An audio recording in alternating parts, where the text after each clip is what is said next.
Abra sua Bíblia em Gálatas, capítulo 5. Quero falar sobre o seguinte tema: sendo transicionados da lei para a graça, porém jamais na libertinagem. Quero que você repita isso comigo: sendo transicionados da lei para a graça. Quantos amam a graça de Deus? Agora, diga para o irmão que está ao seu lado: jamais na libertinagem.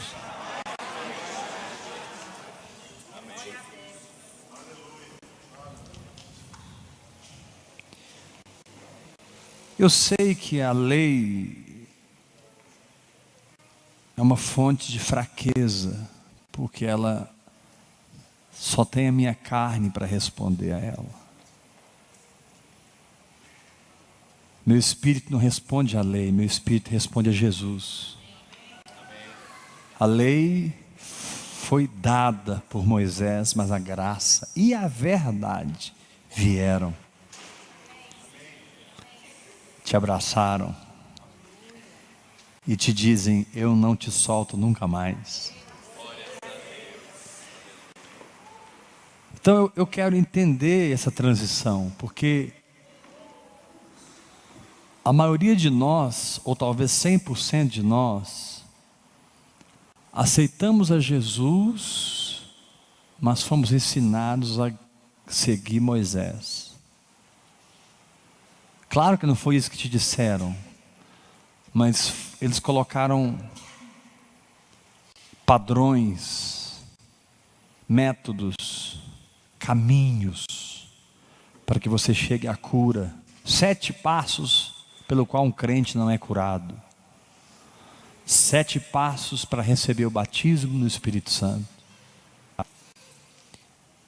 Faça uma campanha de tantas semanas e você alcançará a sua bênção.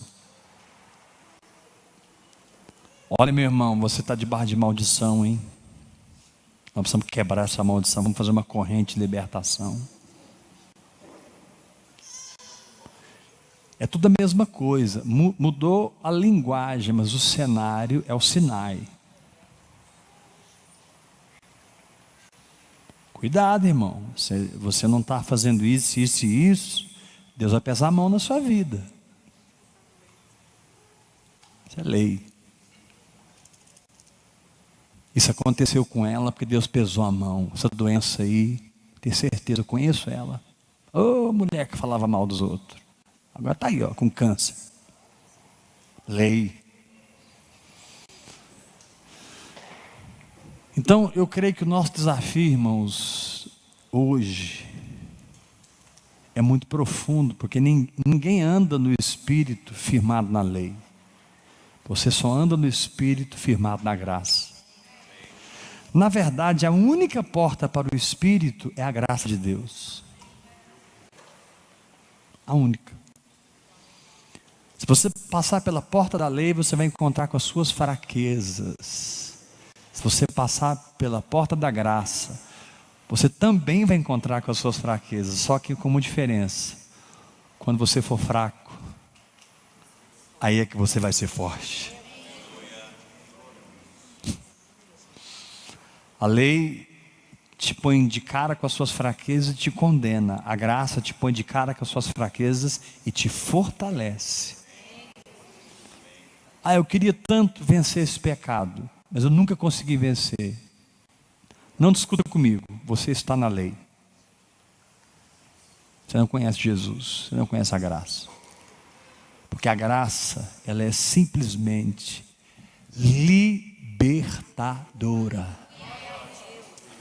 A graça criou um lugar para você inexistente do pecado. Como assim, pastor? Você está liberto do pecado.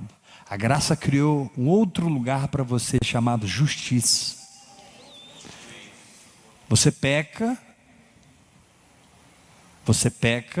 se você quiser pecar.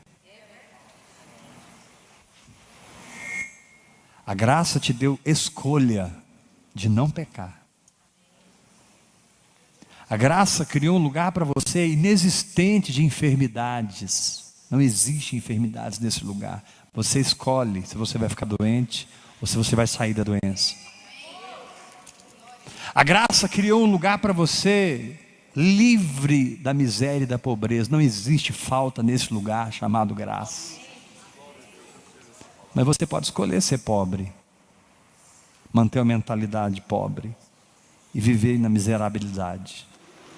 Ou você pode começar a ser transformado até o ponto de que você se torna um imã de suprimento total para as suas necessidades. Você atrai a sua herança. A lei te faz um imã ao contrário. Você repele o dinheiro, você repele a saúde, você repele até as pessoas. Mas a graça te faz atrair as pessoas. Quando você de fato está vivendo na graça, as pessoas virão atrás de você. Porque você não terá acusação para elas. Elas já são acusadas. Você não terá mais culpa e condenação. Você vai ter as boas novas. Então eu creio que nós, como ministérios, pela oração em línguas, esses anos todos, estamos sendo desconstruídos de uma vida no Espírito no Sinai, para uma vida no Espírito no Calvário. Vamos continuar orando em línguas, meditando na palavra, adorando, jejuando, mas com a motivação certa, com o entendimento correto. Paulo disse que sobre os judeus, que eles tinham zelo por Deus, mas sem entendimento. Não adianta você ter zelo por Deus, se você não tiver entendimento espiritual. A questão, amados, é que essa transição da lei para a graça se tornará apenas uma doutrina para você, se você não entender que a graça é uma pessoa.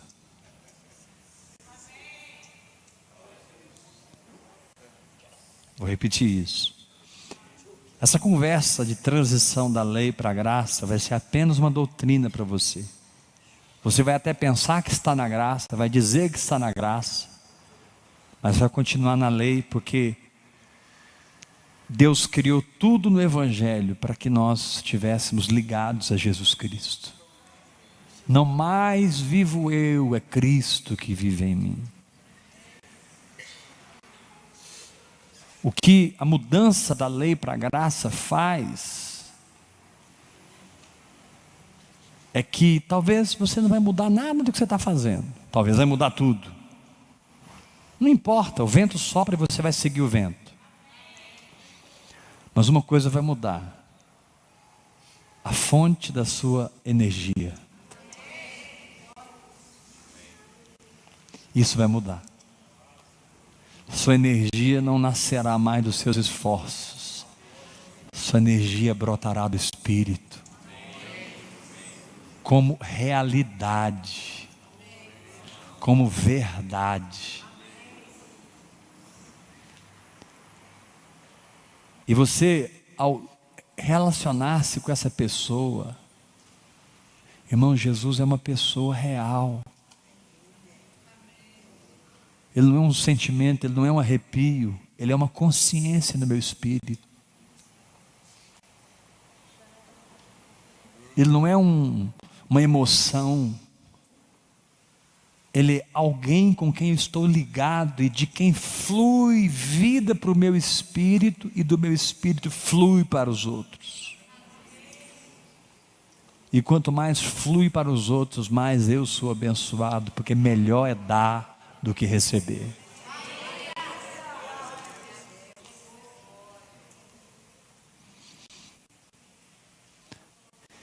Então a oração em outras línguas é extremamente importante, porque o Espírito Santo vai ajudar você a apenas não entender a graça, mas experimentar a graça. Tem pessoas aqui que não sabem nem o que é paz, não sabem. O que é amor? Não sabem. Tem pessoas aqui que não sabem nem o que é fé. Fé para eles é uma doutrina, um negócio assim, numa nuvem nebulosa. Fé. Mas quando você andar com Jesus, você vai conhecer a verdade. E as doutrinas deixarão de ser doutrinas e passarão a ser experiência. Não é conhecereis a lei e a lei vos libertará. É conhecereis a verdade. A verdade é uma pessoa.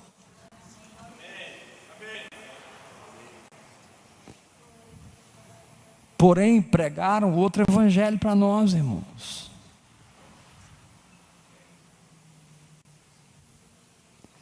E nós nos tornamos evangélicos.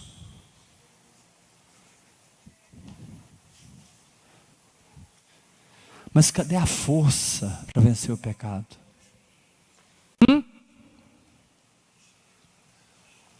Cadê a força para expulsar o diabo do seu caminho, que está atormentando a sua mente com medo, com acusação?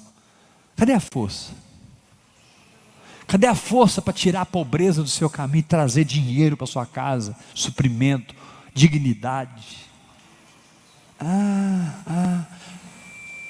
Você vai ficar nesse caminho até quando? Volta onde você caiu e encontre Jesus novamente. Faça como José e Maria, que depois de um dia de viagem, descobriram que Jesus não estava com eles. Eles não continuaram a viagem, meu irmão. Não continua a sua viagem sem Ele. Volta lá. E diz a Bíblia que por 3 dias eles procuraram Jesus. Agora, olha o nível de cegueira que opera na nossa carne. Claro que Jesus estava no templo, que representa o nosso espírito. Eles só precisavam entender: ele é o Messias, os anjos apareceram, eu sei quem é meu filho, eu sei onde ele está.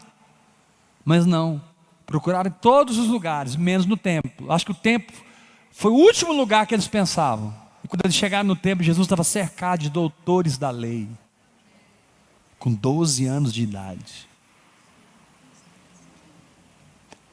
A graça e a verdade ensinando os doutores da lei.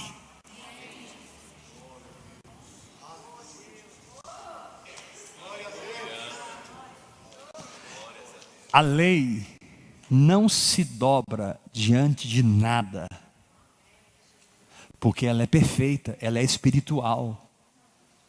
Ela fala da justiça de Deus.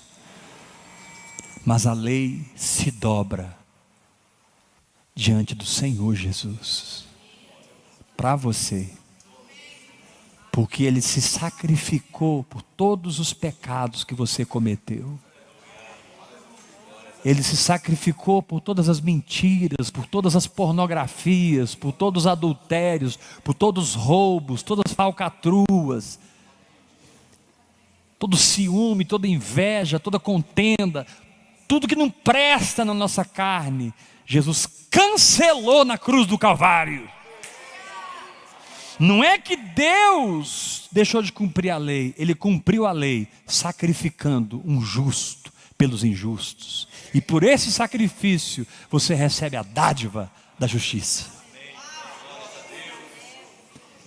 E se você fizer coisas boas, você é justo. Se você fizer coisas más, você é justo do mesmo jeito. Você não depende de uma performance para viver o desfrute da graça. Você só depende do sangue. Essa é a mensagem que vai te dar força. Essa é a mensagem que vai ungir você contra o pecado, contra a doença, contra a pobreza, contra as maldições, contra Satanás. Na lei, o diabo terá 1000 argumentos para te manter na culpa, na autocondenação, cheio de ansiedade, cheio de medo, cheio de insônia, cheio de crises interiores não resolvidas. Mas a graça mata você e vem morar em você. E você diz: não mais vivo eu, é Cristo que vive em mim. E as pessoas têm dificuldade de me entender, porque quando eu estou pregando sobre vida no Espírito, eu digo que você não precisa fazer nada, é Deus que faz tudo. Para de fazer. E isso é verdade. Mas por outro lado, eu não estou dizendo para você não ser responsável com as suas coisas. Ser livre não significa ser irresponsável. Você que é pai de família, você que é empresário, você que é empregado, você tem uma vida para viver. A questão não é parar de fazer o que você está fazendo, é mudar a chave que te energiza, mudar a fonte. A lei enferma pela carne, Romanos 8, a fonte tem que ser o Espírito que se move por fé.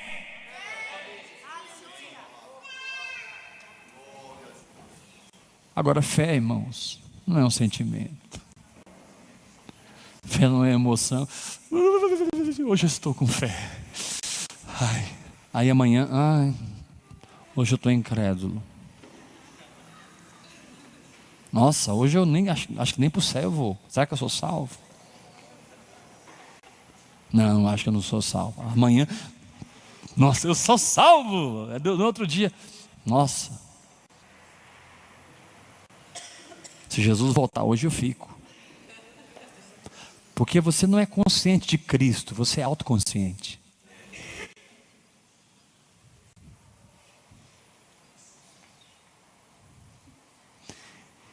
E os soberbos, e a maioria dos legalistas são soberbos, porque eles confiam em si mesmos. E eles acreditam que podem cumprir tudo, e eles lutam para cumprir, tudo certinho. Eles pegam a lista de sim e não, pode e não pode, e dizem como Israel disse, porque do Egito até o Sinai, aquele povo murmurou, aprontou, e Deus fez milagre, Deus fez tudo para eles. Mas quando Deus quis levantar toda a nação como sacerdotes, eles disseram: não fale Deus conosco, vai lá Moisés, fala você com Deus, vem falar para nós. Agora olha a soberba: e tudo que o Senhor falar, faremos. Aí Deus olhou aquilo, acho que aquela hora o Senhor chorou, e Ele disse assim: agora eu vou ter que dar a lei para eles. Eles se desligaram da minha graça. Eles não entendem que eu quero ser tudo para eles, em tudo para eles, por tudo para eles, e através deles, e para eles. Agora eu vou ter que dar a lei, e eu vou ter que esperar 1000 e não sei quantos anos, 2000 anos, vou ter que esperar muito tempo, até que esse povo se canse, porque quem vive na lei, chega a um ponto de estresse, chega a um ponto de cansaço. Sorri forçado, ele não tem um sorriso verdadeiro, ele sorri tristemente. Ele nunca diz para você: está tudo bem, sentindo que está tudo bem. Ele diz: estou bem, sentindo que está muito mal. Porque ele já se reprova, porque não consegue alcançar o padrão. Mas Deus te aprova, porque Jesus cumpriu o padrão por você.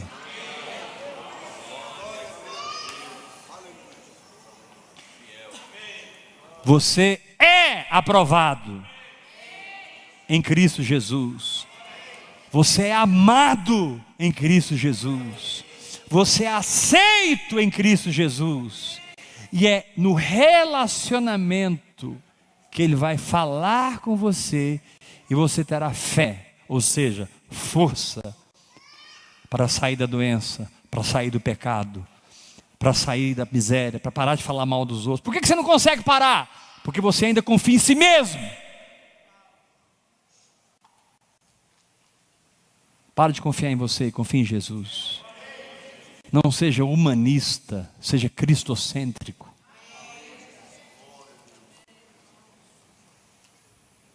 Repete bem forte comigo: os humanistas são os filhos da fraqueza. Os cristocêntricos são os fortes nessa terra.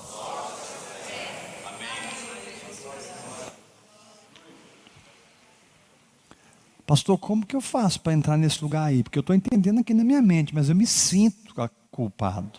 Eu me sinto condenado. Você tem que entender que o acusador não é o Espírito Santo. Então você trocou os papéis aí. Você transformou o acusador no Espírito Santo. Eu estou aqui para te libertar nessa noite. Para dizer que essa voz de acusação aí não é o Espírito Santo. Ah, mas não está escrito que ele convencerá o mundo do pecado, da justiça e do juízo. Convencerá quem? Convencerá quem? Não você já está convencido. Lá embaixo ele diz, e ele vos guiará a toda a verdade. O Espírito Santo não convence você, o Espírito Santo guia você. Ele convence o mundo, a igreja ele guia. Quantos vão orar mais em línguas aqui? Não, é sério, quantos vão orar mais em línguas? Diga para o irmão que está ao seu lado, se entrega no hora após hora, meu irmão. Se entrega no hora após hora, meu irmão. Sacode ele, fala, Deus quer te tirar do Sinai. Deus quer te estabelecer no Calvário. E o poder da sua vida não virá mais de regras, não virá mais de maldições, não virá mais de ameaças. O poder da sua vida virá do sangue de Jesus Cristo de Nazaré.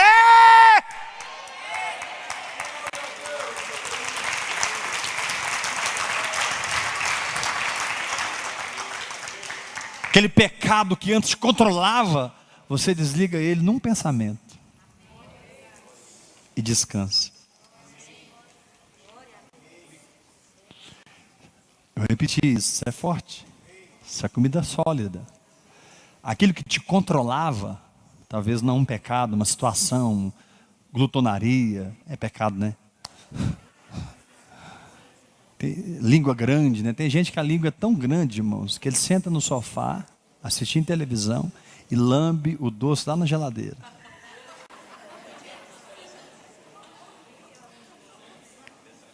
Mas ele não consegue, a hora que ele vê, ele está falando mal de novo, a hora que ele vê, ele está metendo a ripa de novo.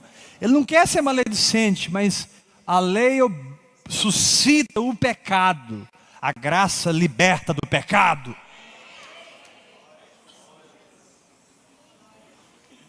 Então, eu quero te convidar nessa noite para parar a sua jornada e voltar lá atrás.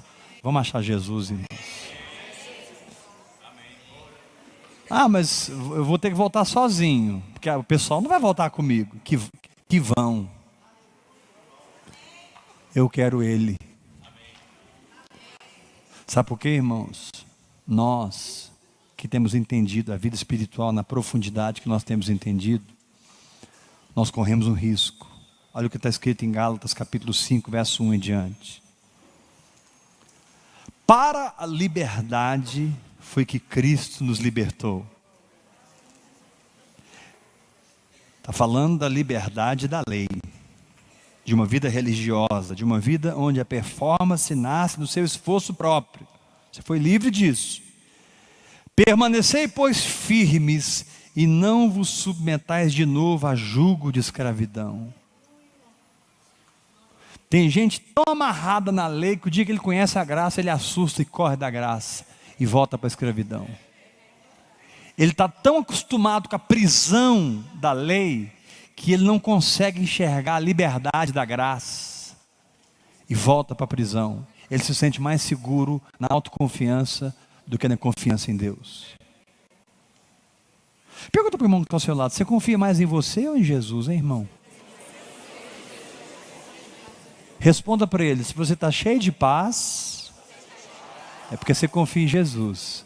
Se você está cheio de ansiedade, culpa e autocondenação, é porque você confia em si mesmo. Declara aqui um povo que crê em Jesus Cristo.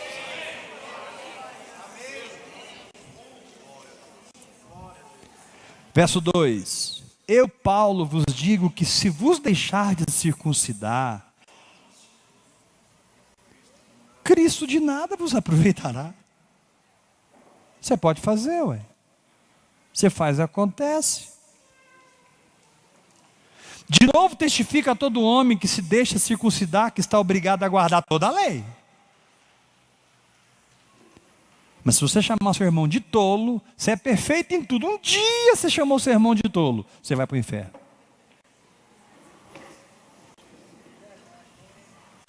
Assim, ó, nossa, você é perfeito, nunca pisou na bola com a lei, mas um dia você falou, esse cara é chato. Pronto, já está condenado. Você perdeu tudo. A lei não é brincadeira não, meu irmão. Você pode ir por ela, mas nunca peque. Porque se você cometer um pecado, você é réu do fogo do inferno. Foi Jesus que falou.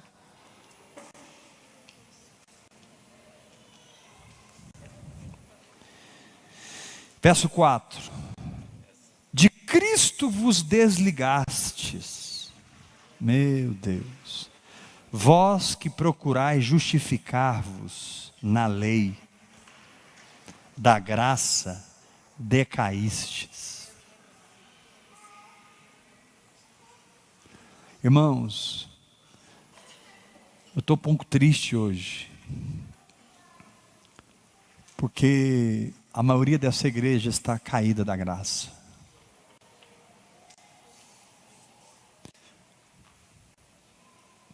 Hoje eu fiquei meio em crise, porque conhecer Jesus para mim mudou minha vida, transformou meu comportamento, mudou minha ótica, mudou meu propósito. Não estou vendo pessoas nascer de novo, irmãos. Eu não estou vendo o amor de Cristo, o primeiro amor ardendo. Estou vendo em poucos, contado assim nos dedos, aqui e ali. A maioria está pesado, está triste, está frustrado, está projetando culpa em alguém. Alguém é culpado pelo meu problema. Ao invés de se aquietar no Espírito, encontrar Jesus aqui dentro e começar um relacionamento com Ele e deixar tudo acontecer desse relacionamento, onde você não vai usar máscaras, você não vai usar capa. Hoje o que tem de crente desviado não está escrito. Por quê? Caiu, porque estava na lei, seguia Moisés, sempre caía, não aguentou mais, saiu da igreja por culpa e acusação. Ou eles continuam na igreja, caindo. Estão mortos espiritualmente, mas usam uma capa espiritual. Bater palma é fácil. Agora, glorificar com o Espírito é só para os vivos. Tem pessoas que não adianta o nível de revelação que você traz. Ele fica te olhando. Não, pastor, porque ele foi batista. Não, querido. É porque ele está morto mesmo. Mas eu estou aqui como um profeta de Deus. Porque você encontra a mulher com hemorragia há 12 anos. Isso fala de gente que cresceu e se enfermou pela lei. E você tem uma menina de 12 anos que morreu. Então 2 coisas vão acontecer nesse lugar, irmãos. Porque eu não vou pastorear uma igreja morta. Número 1, os maduros que estão com hemorragia, ou seja, cresceram na fé, conhecem o Senhor, têm um chamado, mas estão fracos pela hemorragia que a lei produz neles. Quando Jairo foi até Jesus, era a lei se dobrando a Cristo. Ele era o principal da sinagoga. A lei se dobra a Cristo. Mas quando aquela mulher enfrenta a multidão, fala de você, passando por cima dos seus sentimentos, passando por cima da sua mentalidade, passando por cima da sua vontade, passando por cima dos legalistas, e encontrando Cristo, e tocar nas vestes deles e receber a tua cura, e voltar a ser uma mulher madura, uma mulher frutífera, a noiva de Cristo, que gera o filho varão.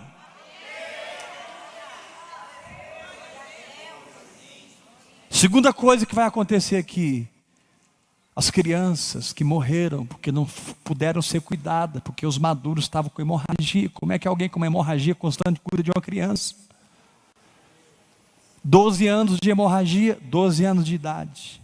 Essas duas pessoas são ligadas e estão no mesmo evento. Jesus, indo para curar a filha de Jairo, encontra-se com a mulher hemorrágica. Aí chega a notícia: para de incomodar o mestre, sua filha já morreu.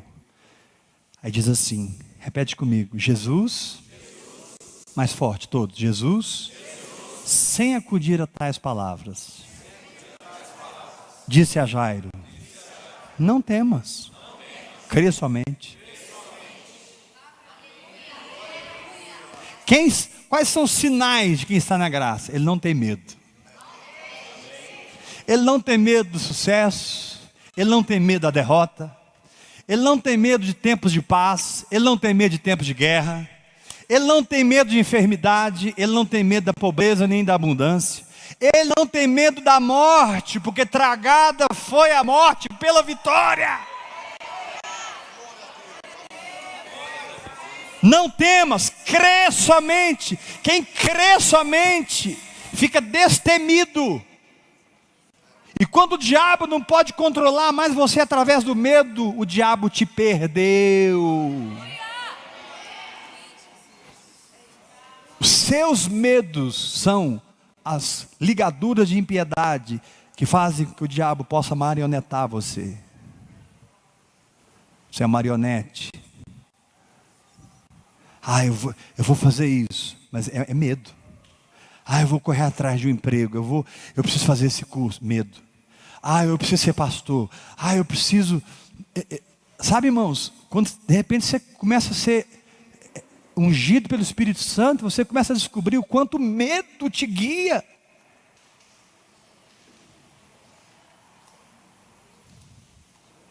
Seu pai nunca deixou de cuidar de você e nunca vai deixar.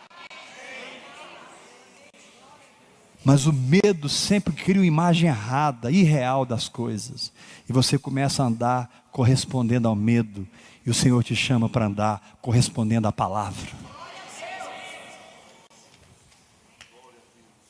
Aí Jesus chegou, a menina estava morta. Tem uma mulher hemorrágica aqui e tem uma menina morta aqui.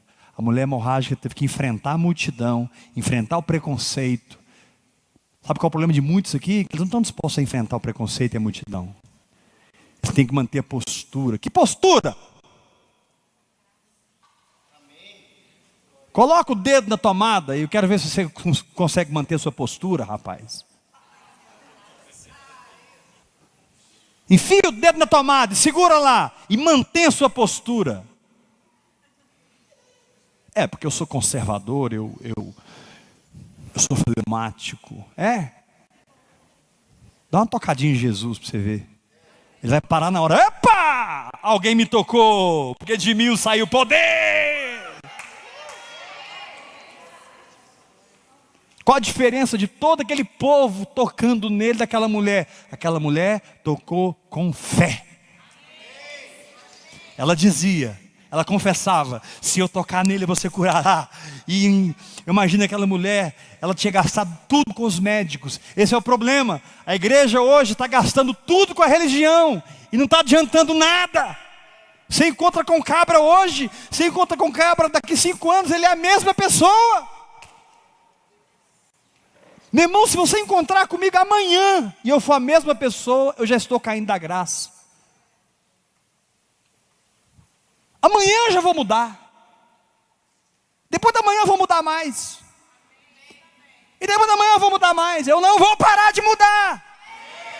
Porque eu estou seguindo a voz do meu mestre. Eu não sou filho de um sistema, eu sou filho de uma palavra. E ele falou comigo: sai de Jerusalém e vai para Belém. Não monte outro movimento, encontre o avivamento. E essa é a minha rota. Eu não vou passar minha vida, irmãos, pastoreando bodes, fariseus, lobos, gente encapada, porque não conseguiu desviar, mas está aqui dentro da igreja. vivendo em pecado. Mas ele ama Jesus, eu amo o Senhor, eu não quero sair da igreja, eu não consigo parar. Sai do Sinai e mergulha no Espírito. Porque o pecado não terá domínio sobre vós. O pecado não terá domínio sobre vós. O pecado não terá domínio sobre vós. O pecado não terá domínio sobre vós. O pecado não terá domínio sobre vós. O pecado não terá domínio sobre vós, pois não estáis debaixo da lei, mas debaixo da graça.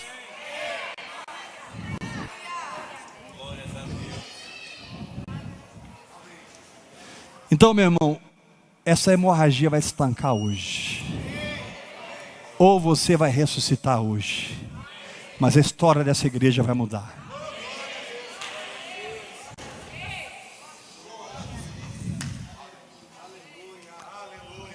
Por que a maioria dos crentes são domingueiros? Porque eles estão mortos.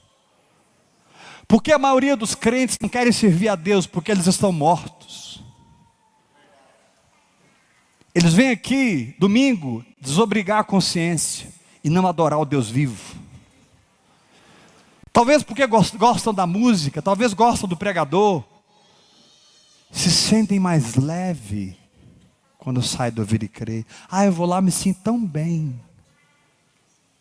Coitado, está indo para o inferno. Pastor Hebe não salva ninguém. Suzano na adoração não salva ninguém.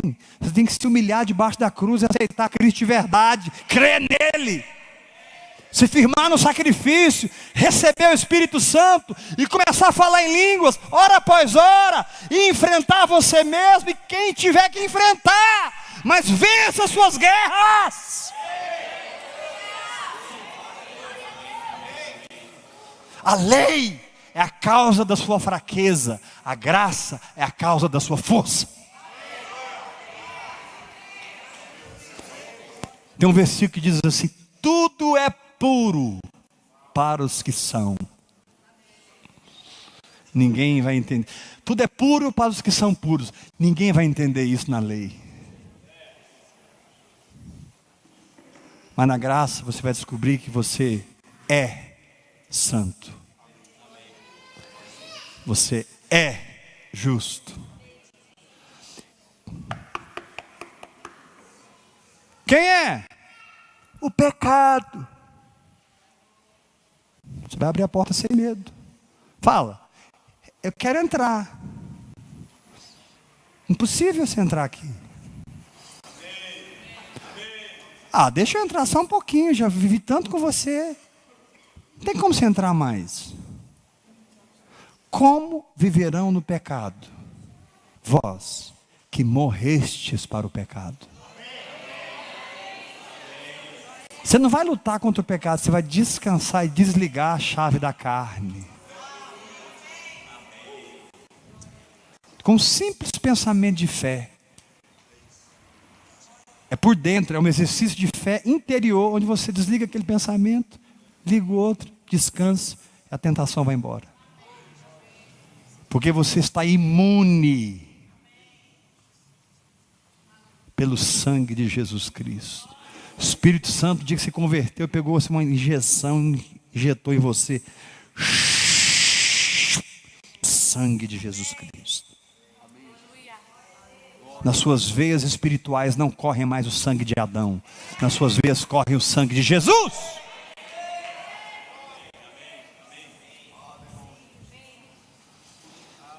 Verso 4. Eu não cheguei onde eu queria ainda, me aguenta um pouquinho. De Cristo vos desligastes, vós que procurais justificar-vos na lei, da graça decaístes. Porque nós, pelo Espírito, aguardamos a esperança da justiça que provém da fé. Porque em Cristo Jesus, dá um grito comigo e diga: em Cristo Jesus. Nem a circuncisão, nem a incircuncisão tem valor algum. Ou seja, nem o que eu faço, nem o que eu deixo de fazer. O que vale? A fé que atua pelo amor. Nem a circuncisão, o que eu faço, nem a incircuncisão, o que eu não consegui fazer. Nada disso vale mais, porque agora eu creio em Deus. E eu creio porque eu amo. E eu amo porque eu o vi. Eu toquei nele, ele tocou em mim, ele entrou em mim. A fé que atua pelo amor. Não é a fé que atua por mais nada. Se não é o amor, a força motriz da sua fé, você não tem fé nenhuma.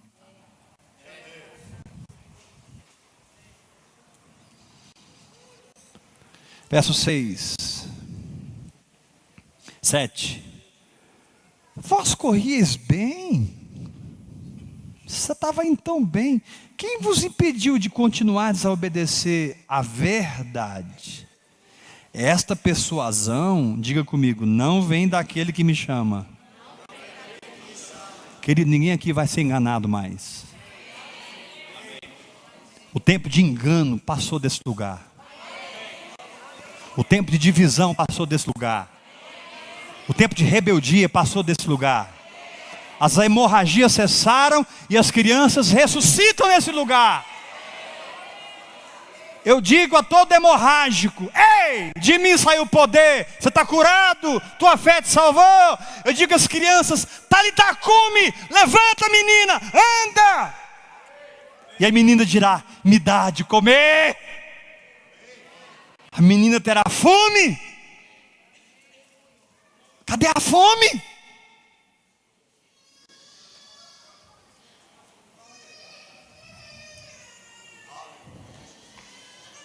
Não, eu acho um exagero esse negócio de vir na igreja todo dia.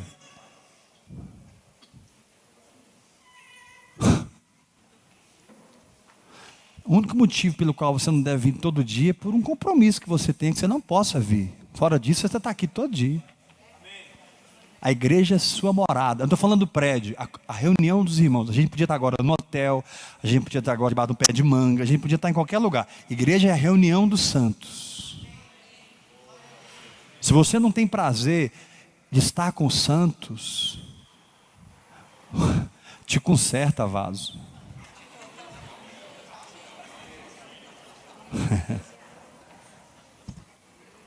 Irmãos, é uma vergonha os que se dizem pastores, obreiros, diáconos dessa igreja, líderes, não estarem aqui todo dia ministrando ao Senhor. Nós não estamos buscando uma religião, nós estamos buscando um avivamento.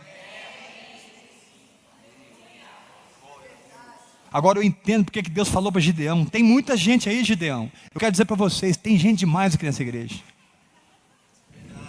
O negócio está crescendo demais, está errado.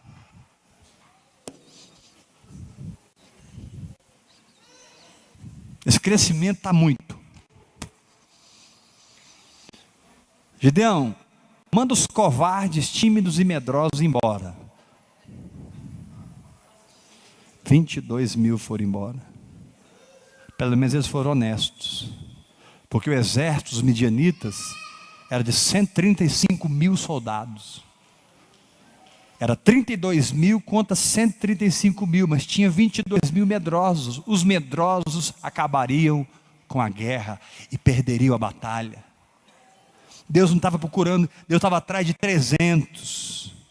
Deus estava atrás de um povo que tinha coragem de subir no monte com um cântaro na mão, uma trombeta, não com flecha, com espada, com nada de guerra, diante do maior exército diante deles. Subir no monte, quebrar o cântaro e tocar a trombeta.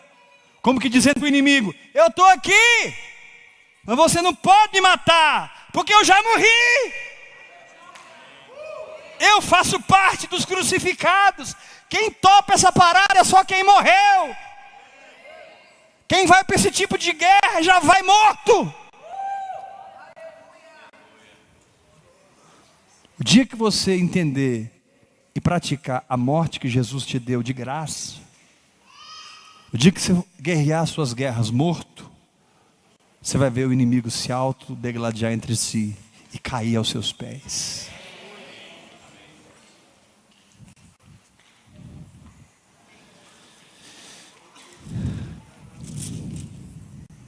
Verso 9.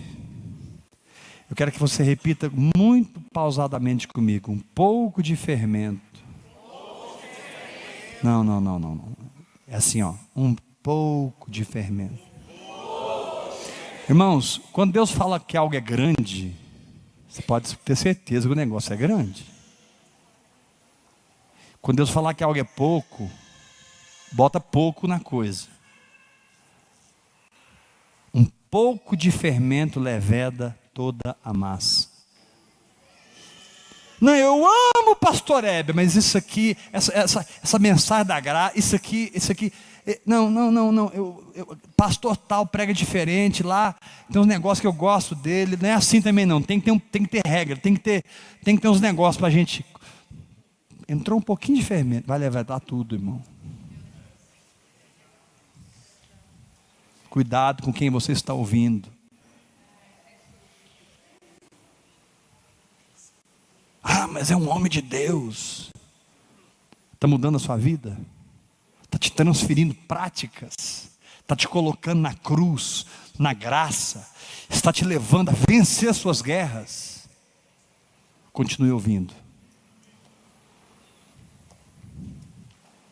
Mas acabou de pregar, você nem sabe o que ele pregou?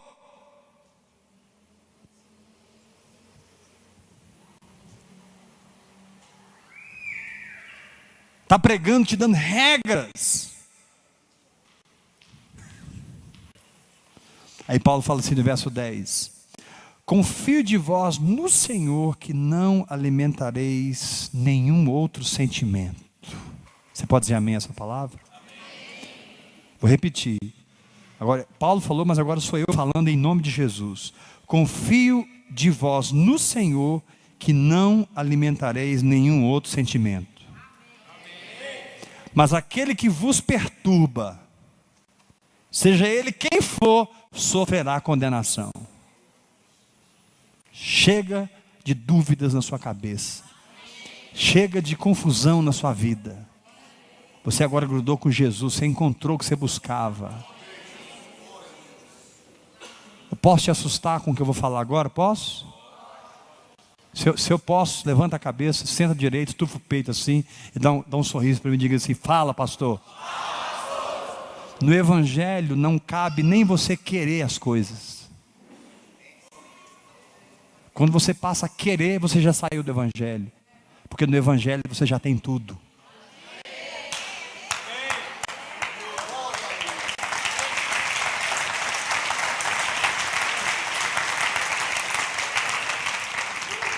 Não, sinceramente, quantos aqui querem ficar ricos? Diga amém. É por isso que você não é rico.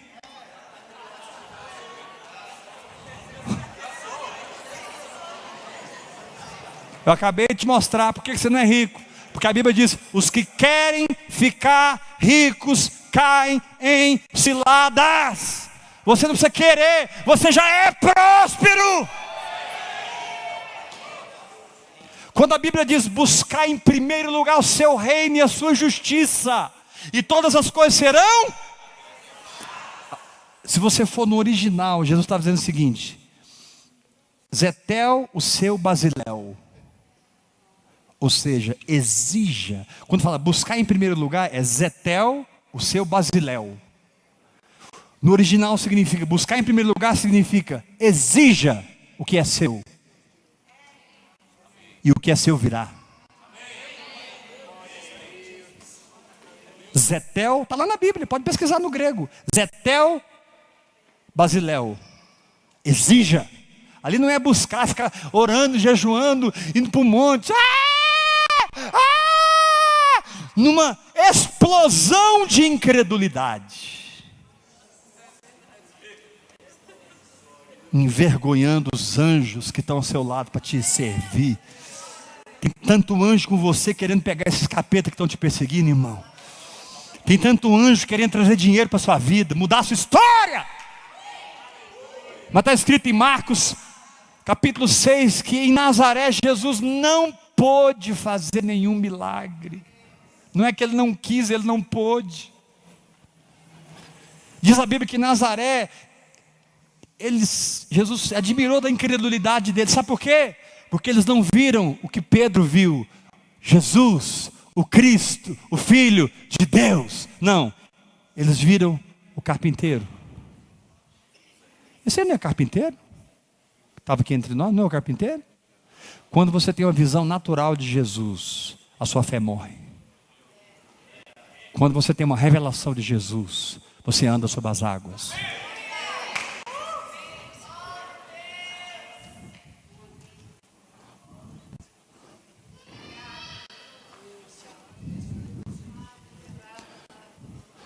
Pastor, não sei, você tem um negócio. A hora que tudo que você fala entra dentro de mim assim, lá dentro. Sabe por quê, irmão?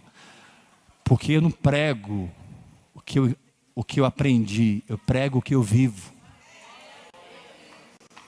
O que eu estou ministrando agora está saindo das minhas entranhas. Eu não estou te dando doutrina, eu estou te dando um prato de arroz com feijão, com bife acebolado, batata frita. Feijão tropeiro ou feijão preto vocês querem? O que vocês preferem? Tropeiro?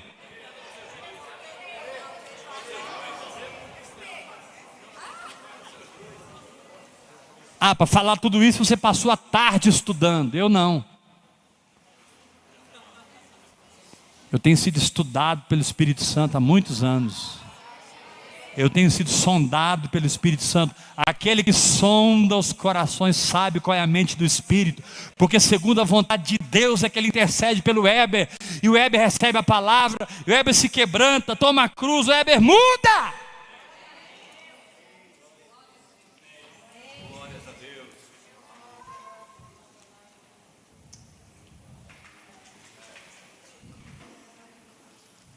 Declara autoridade de vida em você. Declara que você vai descer do barco hoje. E se eu afundar, glória a Deus, Jesus está lá para te socorrer.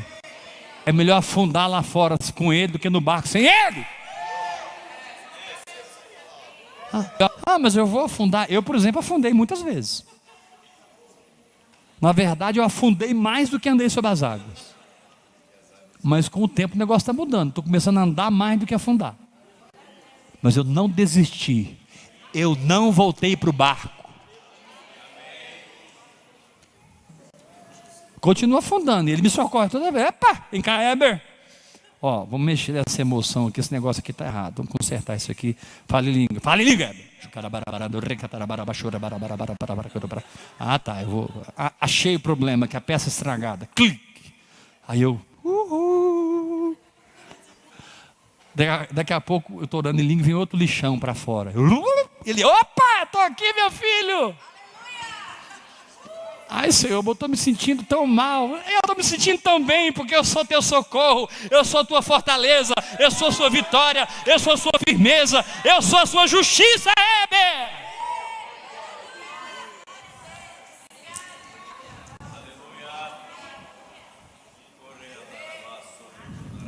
Desça do barco, encara o diabo,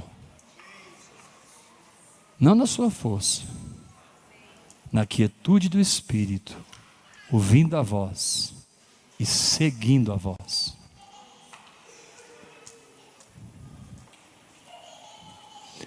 A espada do Espírito não é para o diabo, porque ele já foi vencido.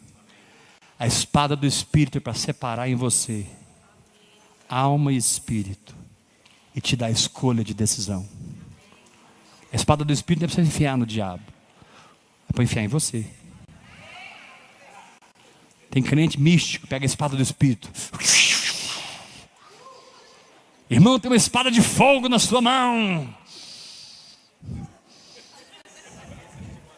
Enfia nesse principado. Vou fazer um ato profético.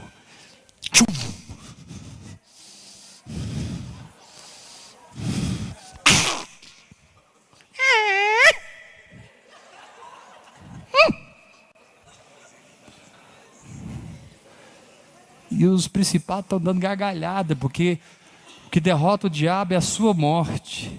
Ele já foi vencido na cruz. Pega a espada do Espírito, levanta tua mão, a espada do Espírito é a palavra de Deus. No grego é a palavra rema. Eu vou pegar a palavra rema, pôr no meu peito e Faz assim, ó. E eu vou separar alma de espírito. Aí eu tenho uma escolha. Eu escolho seguir o Espírito. Eu escolho seguir o Espírito. Eu escolho seguir o Espírito. Eu escolho seguir o Espírito. Eu escolho seguir o Espírito. Eu escolho seguir o Espírito. Eu escolho seguir o Espírito. Ah, mas vão falar mal de mim, querido. Não estou falando ainda não. Jesus disse: ai de vós, quando todos vos louvarem, porque assim fizeram vossos pais com os falsos profetas. Ah, mas é minha reputação. Continua nesse caminho para você ver.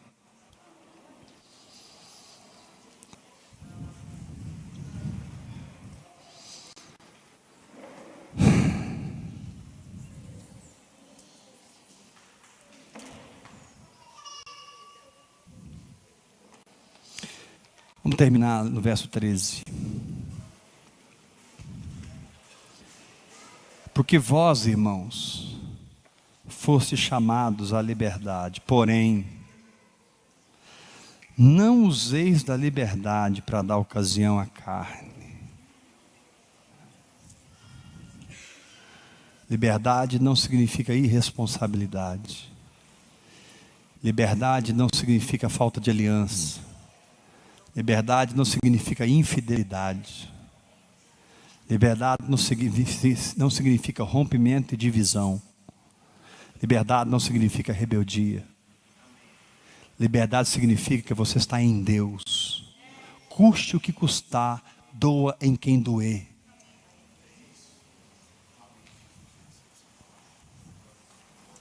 Liberdade é você escolher obedecer o Senhor e não os homens. Agradar o Senhor e não os homens. Ah, se eu for na igreja hoje, a minha mulher vai ficar uma semana de bico. Que ela fique um ano de bico.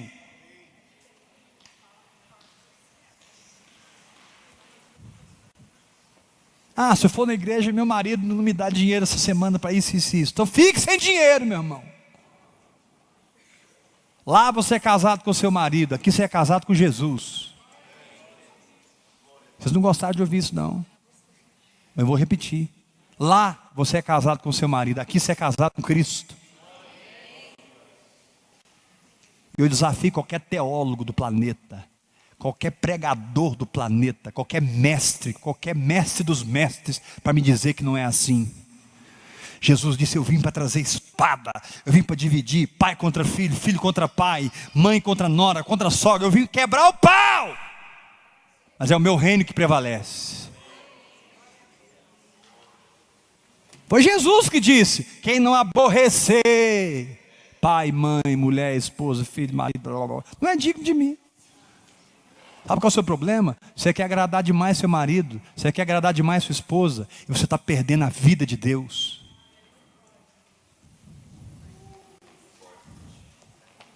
Ah, então agora eu vou ficar rebelde contra. Eu não estou falando isso não, meu irmão. Em casa, irmã, obedeça. Seja a melhor esposa. Deixe esse homem louco na cama, aleluia.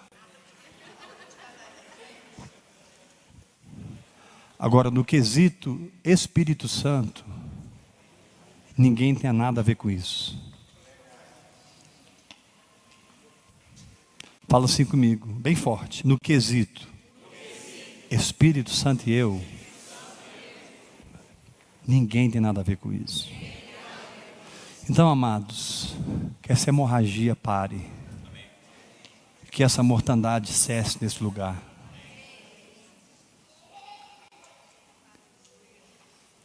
Hoje me veio na cabeça assim: eu só vou pregar na oração. Não vou pregar mais quarta e domingo não. Claro que eu não vou fazer isso, mas que veio na cabeça, veio.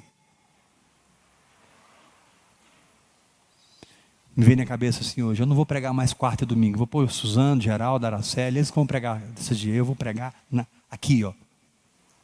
Porque quem vem orar quer comer.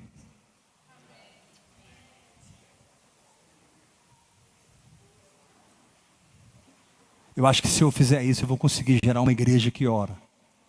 Ué, por que o pastor Heber não prega mais? Porque ele está pregando todo dia. Ele está pregando mais do que você imagina, irmão. Só que não é para vocês. É para os salvos. É para os vivos. Ah, mas você está sendo radical demais. Irmão, por favor, não fale isso para mim não, porque eu quero ser radical. Eu quero ser radical.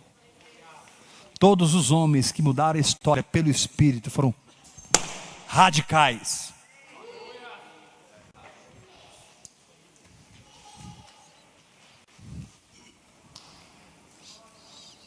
Nós não teremos aqui uma multidão de mortos.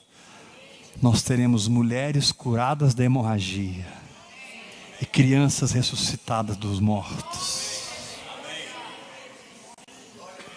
As mulheres vão enfrentar tudo e todos, mas vão tocar em Jesus. Quando eu digo mulher, estou falando de homens e mulheres e da igreja. E as meninas vão ouvir a voz, Talita Cumi, e vão se levantar. E Jesus dirá, dá de comer para ela. Quem recebe essa palavra?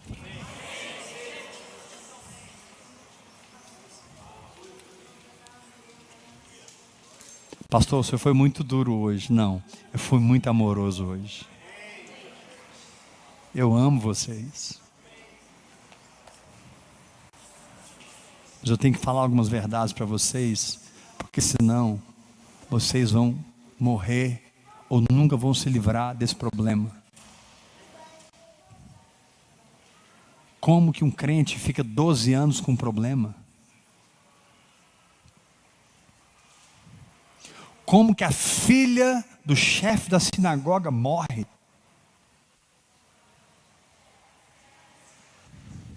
Graça e paz. Amados, Deus tem nos dado um desafio. E realmente eu creio que nós não estamos mais na lei. Fomos libertos da lei. E onde abundou o pecado, superabundou a graça. E o nosso desafio hoje, em relação a finanças que eu estou dizendo, é levantar em Goiânia, no Ouvir e Crer de Goiânia, no Brasil, nas nações, pilares financeiros. O que é um pilar financeiro? É alguém que bebeu dessa visão a tal ponto, que se apaixonou a tal ponto, que ele quer ser um dos sustentáculos financeiros dessa visão. Sabemos que enviar um missionário, sustentar uma igreja, sustentar um pastor, enviar uma equipe para a Europa, uma equipe para o Chile, tudo isso é finanças. E você pode ter o privilégio de ser um pilar financeiro desse ministério. Pastor, quanto eu devo dar?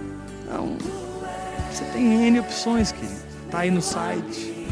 Há N opções. Você pode começar com R$100 por mês, 200, 300, 400, 500, 1.000. Enfim, você pode começar com 50. Mas, se o Espírito de Deus te mover a participar conosco, eu tenho feito esse trabalho aqui na igreja, e tem sido assim maravilhoso. Eu tenho reunido grupos pequenos para tratar desse assunto, e como os irmãos têm respondido no quesito ser um pilar financeiro. E olha, meu irmão, se o Espírito te mover a ser um pilar financeiro nesse ministério, saiba, esse dinheiro, número 1, não fará falta para você. Número 2, é uma honra ao Senhor para uma visão do Brasil. Número 3, você terá uma colheita sobrenatural. Eu te desafio a ser um pilar financeiro, não de placa Ouvir e Crer, não de Heber, eu não sou nada. Um pilar financeiro de uma visão, vida no Espírito, hora após hora, oração em línguas, meditação na palavra, adoração, louvor, jejum, confissão da palavra, igreja orgânica, onde cada um flui no seu chamado, cada um cumpre o seu chamado. Gente, nós precisamos levar essa visão para o Brasil e para as nações. Isso passa por finanças. Eu declaro que o Senhor vai te guiar nisso. E se o Espírito tocar você, e eu creio que Ele está tocando, seja bem-vindo como um dos pilares financeiros, dentro do que você pode, não dentro do que você não pode. Ah, pastor, eu já sou membro de uma igreja, lá eu dou meu dízimo, eu dou minha oferta. Eu não estou dizendo para você parar de ofertar na sua igreja. Eu estou falando de uma visão. Hoje nós cremos em missões, vida no Espírito. Levarmos missões para a vida no Espírito. Quantos missionários do campo, gente, morrendo de enfermidades, oprimidos pelo diabo, foram forjados por um sistema e com o tempo se enfraqueceram, estão escandalizados, desanimados, muitos voltam para casa. Mas nós sabemos que quem mergulha em vida no Espírito se torna indesistível. Participe conosco, seja um pilar, em nome de Jesus. Glória a Deus. E tudo que você semear, Deus vai te honrar.